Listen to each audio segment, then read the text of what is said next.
माननीय मुख्यमंत्री देवेंद्र फडणवीसजींनी मला महसूल खात्याची जबाबदारी दिल्यानंतर या राज्यामध्ये 60 लाख परिवारांना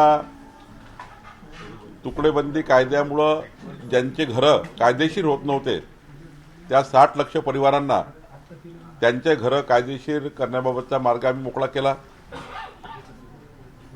एनएमध्ये सनद नावाचा एक डॉक्युमेंट असायचं, ज्या डॉक्युमेंटसाठी लोकांना घरं बांधताना, औद्योगिक विकास करताना, व्यावसायिक विकास करताना अडचणी तयार व्हायच्या। सनद आता काढून टाकली, त्यामुळे आता केवळ प्रीमियम भरलं तर कुणाच्याही घरी कुणाच्या ऑफिसमध्ये जायची गरज नाही, तहसीलदार एडीओकडे जायची गरज नाही। प्रीमियम भरलं की ऑटोमॅटिक सनद आणि एनए हे या ठिकाणी घेण्याची गरज नाही आहे।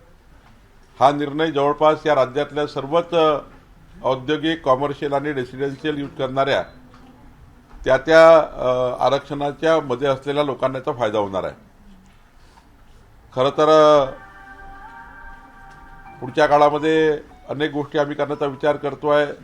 जे क्लिष्ट महसुली कायदे आहेत त्यांना सुधारणा करण्याचा आपण निर्णय करतोय। शेतकऱ्याच्या शेतात पांधन रस्ते बांधकामाकरता मुख्यमंत्री बळीराजा पांधन रस्ते योजना आम्ही आणलेली आहे। विद्यार्थ्यांना आता त्यांच्या डॉक्युमेंट करता स्टॅम्प पेपर लागणार नाही।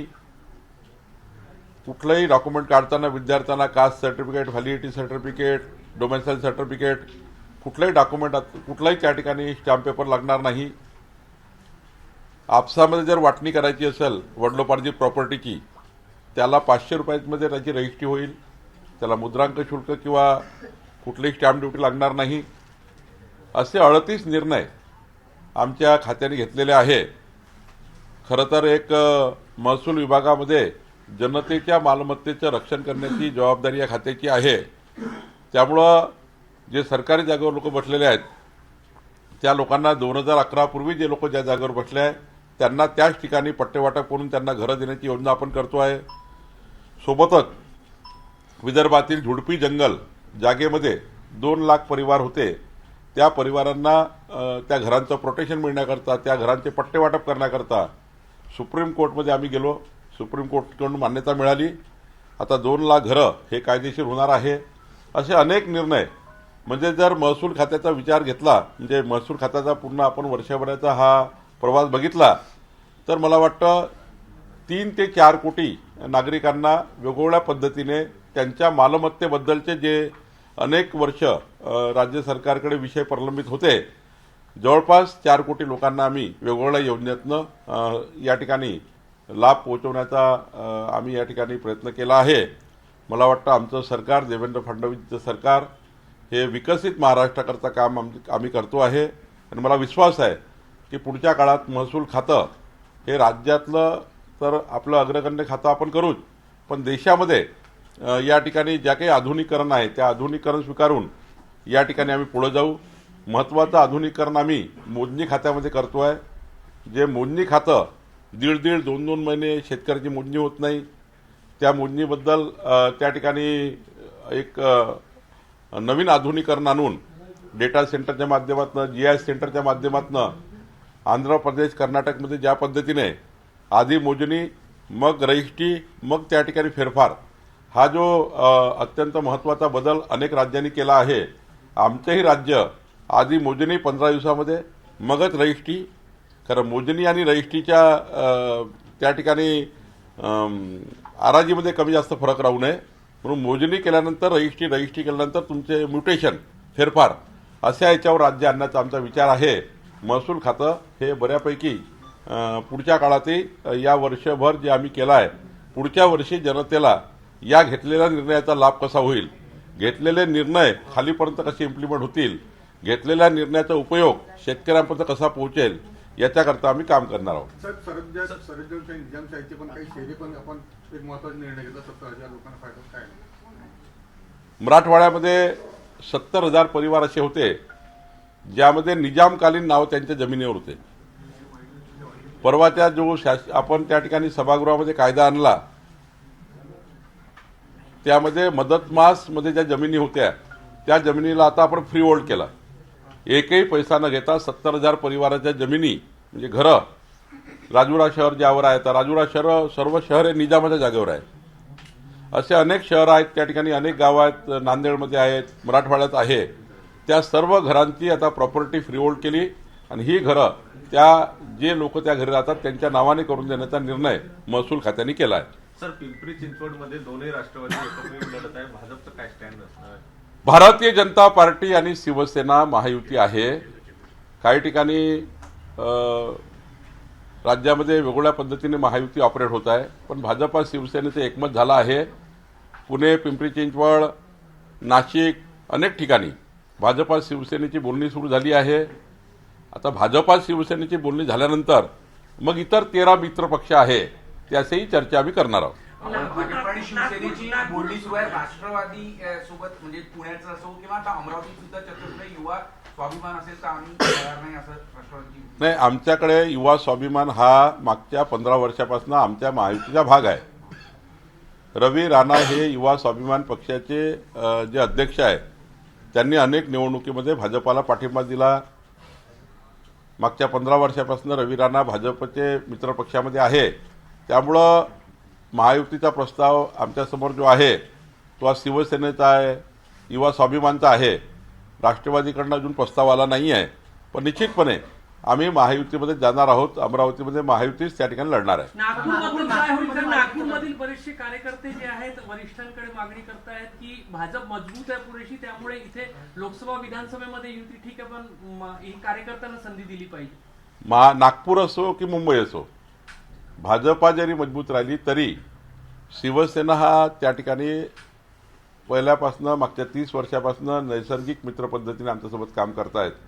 त्यामुळं जिथे शिवसेना मजबूत आहे तिथे भाजपाला, आणि जिथं भाजपा मजबूत आहे तिथे शिवसेनेला.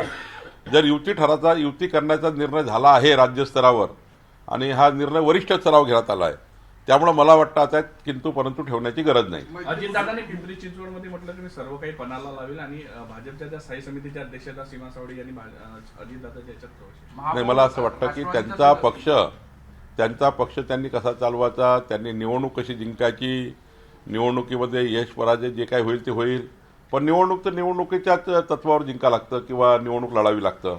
त्यामुळं त्यांना त्यांच्या पक्षाचा पूर्ण अधिकार आहे. त्यांचा निवडणूक कशी लढावी त्यांनी त्यांचा पूर्ण निर्णय घ्यायचे आहे.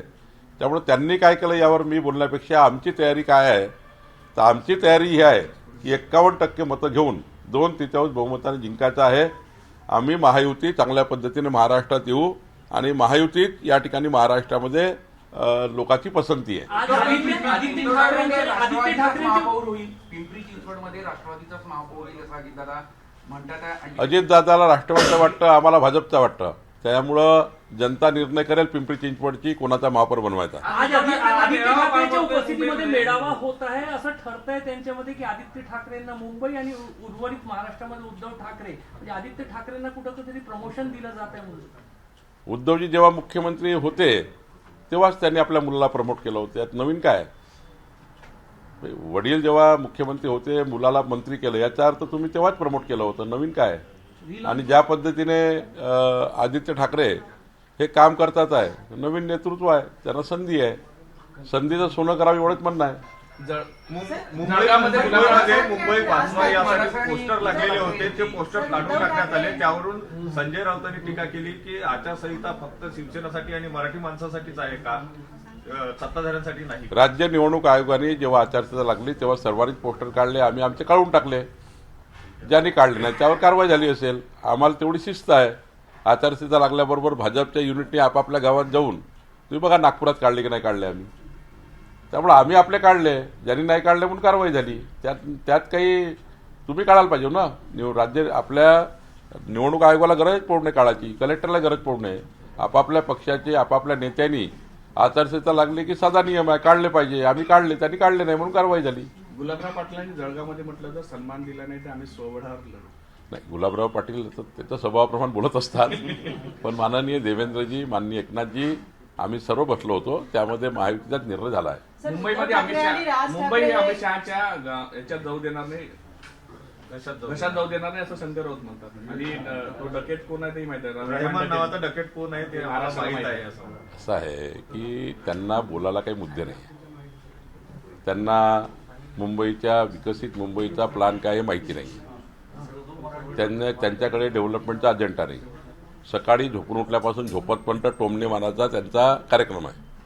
टोमणे मारत राहतात. त्यांनाही माहिती आहे महाराष्ट्राची मुंबई, मुंबई महाराष्ट्राची. सारं जोपर्यंत चंद्र सूर्य आहे तोपर्यंत मुंबईला महाराष्ट्रापासून कोणी वेगळं करणार नाही हे माननीय मुख्यमंत्री एकनाथ शिंदेजी, देवेंद्रजी, या राज्याच्या सर्वच 14 कोटी जनतेला वाटतं आहे.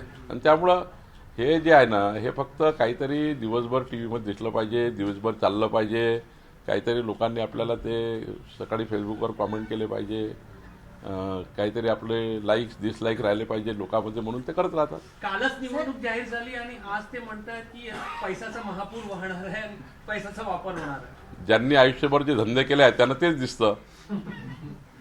सर, उद्धव ठाकरे आणि राज ठाकरे यांचं दोन्ही एकत्र येऊन हे समीकरण बदलण्याचं चित्र होणार आहे का असंही चांगलं समीकरण आहे.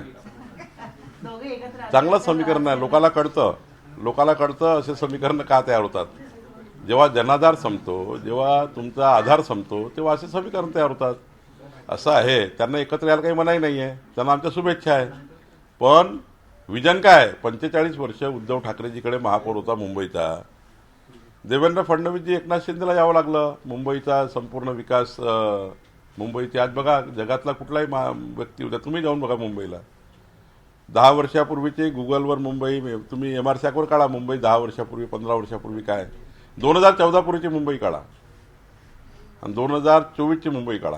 आमचा दावा नाही की सारं बदललं, पण आमचा दावा पक्का आहे की 2029, 2035 आणि 2047च्या विकसित मुंबईचा जो प्लॅन माननीय मुख्यमंत्री देवेंद्र फडणवीसजींनी केला आहे, या प्लॅनचा विचार जर केला तर मुंबई ही जगातलं सर्वात उत्कृष्ट आंतरराष्ट्रीय शहर झाल्याशिवाय राहणार नाही. असाच योजना देवेंद्र फडणवीसजींनी केली आहे.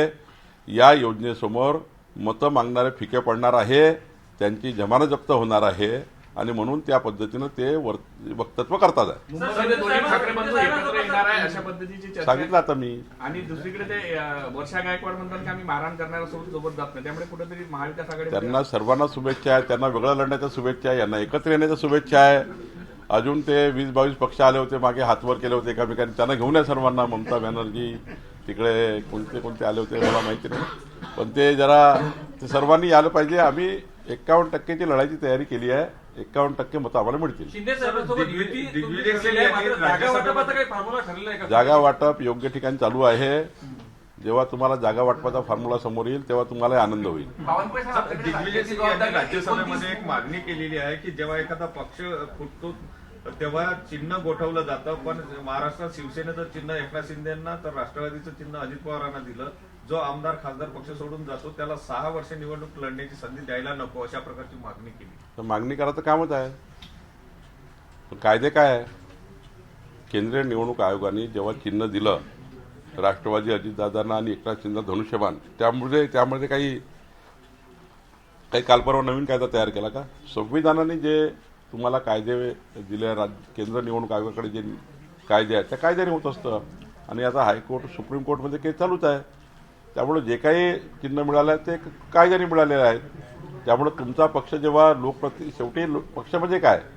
तुमच्या पक्षात असलेले लोकप्रतिनिधी तुमच्यासोबत किती आहे आणि वेगळे किती झाले याचा कायदा आहे. अनेक सुप्रीम कोर्टाचे निकाल आहेत. यामध्ये सुप्रीम कोर्टाचे निकाल, केंद्रीय निवडणूक आयोगाचे कायदे याचा आधार घेऊन हे सारं त्या ठिकाणी निवडणुकीचे चिन्ह एकनाथजी आणि अजितदारला मिळाले आहे. बावनकुळे साहेब, 29 महानगरपालिकेच्या सगळ्या निवडणुका होत्या. 29 पैकी किती महायुती जिंकेल? काय सर्वच जिंकणार आहे. 29 महापौर हे भाजपा महायुतीचे होतील. तर किती ठिकाणी मैत्रीपूर्ण लढत आता कॅल्क्युलेशन चालू आहे प्रत्येक जिल्ह्यामध्ये जाऊन. 100% आम्ही सर्व सोबत लढणार आहोत. 29 हे लिहून घ्या. जेव्हा मतमोजणी होईल 16 तारखेला तेव्हा 29 महानगरपालिकेचे महापौर भाजपा महायुतीचे राहतील. एबीपी माझा, उघडा डोळे बघा नीट.